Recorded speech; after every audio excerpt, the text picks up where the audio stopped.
Buckle up for a deep dive into Seattle's tricky dance with liberalism and housing politics. Well, actually, it's kind of weird, man. It's a weird mix. I say they're vocally left, but they're fiscally right. Yeah. Like, they espouse a lot of things, and people, it's a lot of shouting and things like that. But the moment you mess with their money, But but not in my neighborhood, right? yeah, not in my neighborhood. So I build low income housing, and as much as they say people need to have houses, that people and they should.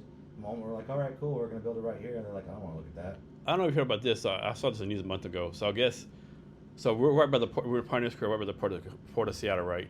I guess there's a plan to buy build low income housing by the port of Seattle, and they started protesting. No, you can't build it here. It's a safety issue. I was like, what do you mean? It's like like how does it affect the port of Seattle, right?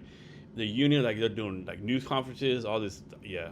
Well, they actually, what's great is they did just pass this new law. So pretty much if the cities are not in compliance with housing requirements, contractors can just go ahead with building without approval. Okay. So a good example is Mercer Island. Mm-hmm. Mercer Island is supposed to have apartments. They are supposed to have a certain amount of low income, and they absolutely refuse to do it. Yeah, Mercer Island. I see them fucking going all out fighting that. Yeah. And so what's going to happen is someone's going to buy some land now, and they can't stop it. Yeah.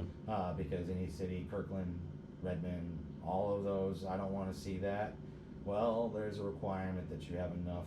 I mean, who do you think's cleaning their homes? Who's cooking their food? Yeah. These people now have to commute an hour to come serve you because they can't live in the same city as you. Yeah. Like, doesn't make any sense. You'd be surprised though. Tacoma, of all places, they're all for it. Mm-hmm. They're building left and right. They're making community centers. We're actually about to. We're designing a job right now that's going to add a new basketball court, community center, an extra 5-story garden style home that's for low income. So I remember this might happen like 10, 20 years ago, right? So I have a lot of family in Dallas, Texas. So North Dallas is kind of ritzy, kind of rich, right? Yeah, I got a friend. They live in Richardson.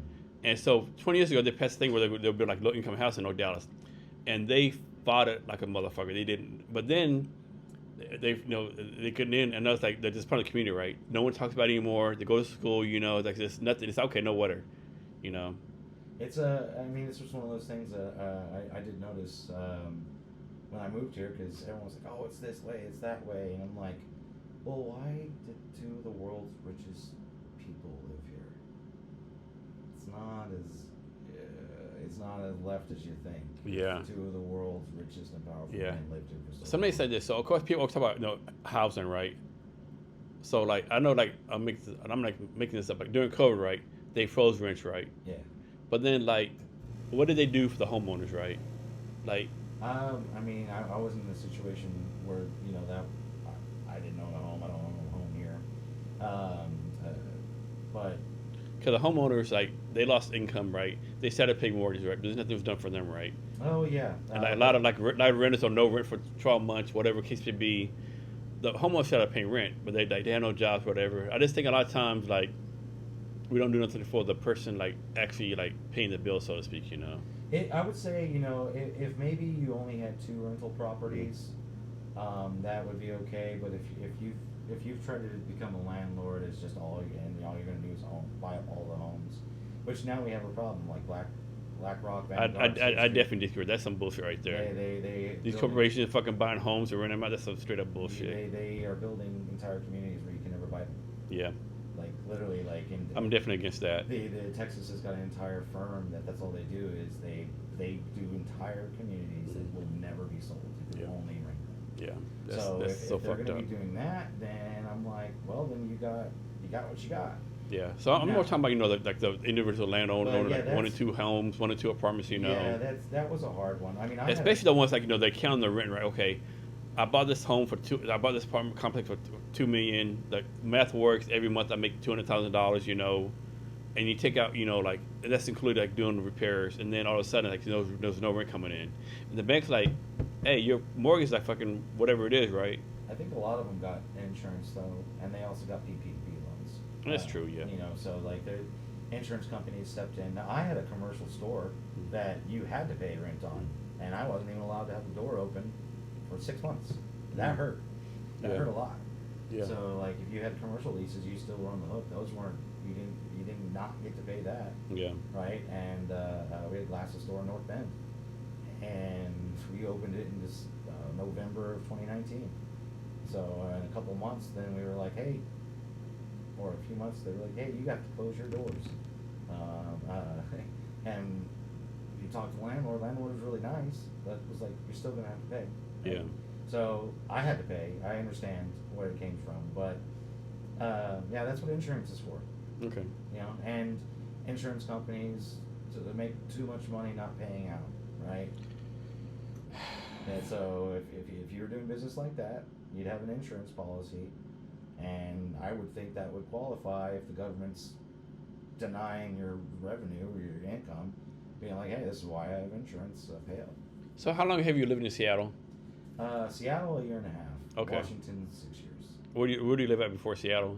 Renton. Renton, okay. And So then basically North Seattle Bend, area. Yeah, and then North Bend, Marysville, and Clay Hollow. All right. So quick background on me and my guy Bob. So we met this networking event in Cellnet, right? We talked like 30 minutes, right? Tech and Tequila. Tequila. And my fucking dumb ass, I don't know if I told you this or not. Maybe I did, but like, I had no idea TCHILA was fucking tequila, right? I thought it was Tech ILA. I finally got afterwards, like, Jason, we're drinking tequila. Oh shit, I'm fucking dumbass, right? But crazy story. I graduated from high school in a town called Desert, Texas. My guy Bob's from Lubbock, Texas, like 3 hours away, right? Yep. So we're like 3 hours away, and like we're in fucking Seattle, right? It's fucking so fucking random, dude. I love. I mean, it's so beautiful here in the weather. Yeah. I love it. I mean, you can. It's one of the prettiest places in the United States. I mean, it's pretty, but if it's not though, right? Some parts. I mean, I've explored a lot of the state. I realize a lot of people don't leave Seattle, so Yeah. maybe they haven't. They've never gone to Wenatchee. They've never Yeah. gone to the Olympics. They've never gone to Tri-Cities. They've never been to Spokane. And they don't realize how much is here. Yeah. And it's an impressive state too. I mean, Have you been to, man, I think it's called Flattery Rock, like the most northwestern part of the United States, Flattery Rock. I have not. Yeah, that's nice up there too, yeah. Washington it's a lot of nature here. It's not really nice, right? Yeah, we actually were coming up here for a thing called the Twin Peaks Festival for our vacations, which is in North Bend because a lot of the filming was done in the Snoqualmie Valley for that show. And we came up here, and then we came a second time for a vacation. And I was just like, hey, Austin, Texas is fucking hot. Like, you walk outside and then, you're just sticky. Yeah, And I was in San Antonio for 10 days, and man, I love Texas. Take them home, It's like, goddamn, hot. it's fucking hot, dude. It was fucking so hot, yo. damn hot. And I was like, Washington's not. And then it doesn't rain like where we're from. We know the difference. Like it flash flood rain. That's what I tell people, like, oh, it rains or no. I tell people, like, in Texas, it'll rain an inch 1 hour. Here, it'll take a week to rain an inch, right? But the thing that fucks you up here is, like, the fucking clouds, right? Mm-hmm. It's like, in, like, wintertime, it'll be like, oh, the sun's up from 8 to 5, or 8 to 4. No, it's not.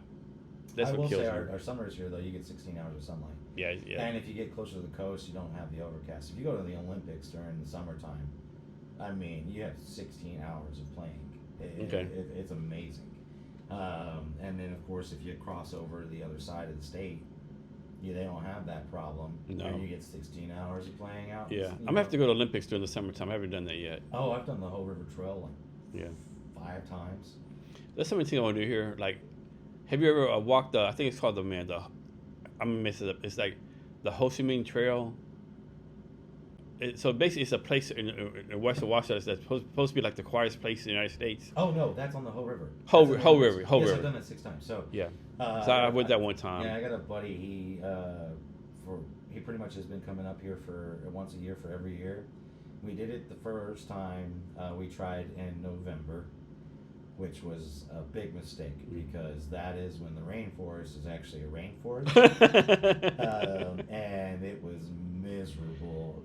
There is no not being wet. Yeah. It doesn't matter what your gear was. Like, it was an actual rainforest, and so then the next year we decided to try a different time, and that one went really well. We had a great time. Then the third year we decided, because the goal was to get to the Blue Glacier. But both those times, the rain stopped us the first time because we were not prepared for that rain. And then we're like, hey, let's just not go in November. Let's go at a different time. And then we tried again. I've tried in different seasons. I've gone in off season even. Like we went in March once just to like, hey, because we knew there was gonna be snow. And then we got pretty far, and then the ranger stopped us, and she's like, I can't tell you can't go, but if you don't have an axe and crevasse training, don't go. Yeah. So we turned around. And then one time, so there's this rope ladder when you're trying to get towards the end of the trail, because it's a 36-mile round trail, and you get to a point where you have to use this rope ladder to go down, and then a rope ladder to go up. Now, a lot of people don't even research this; they don't know that it's there, and they get there and they're skittish, and it just ruins it, because there'll be a line of people. And the people that are scared and timid, they'll take 30 minutes, 40 minutes to get down this damn rope ladder. No one else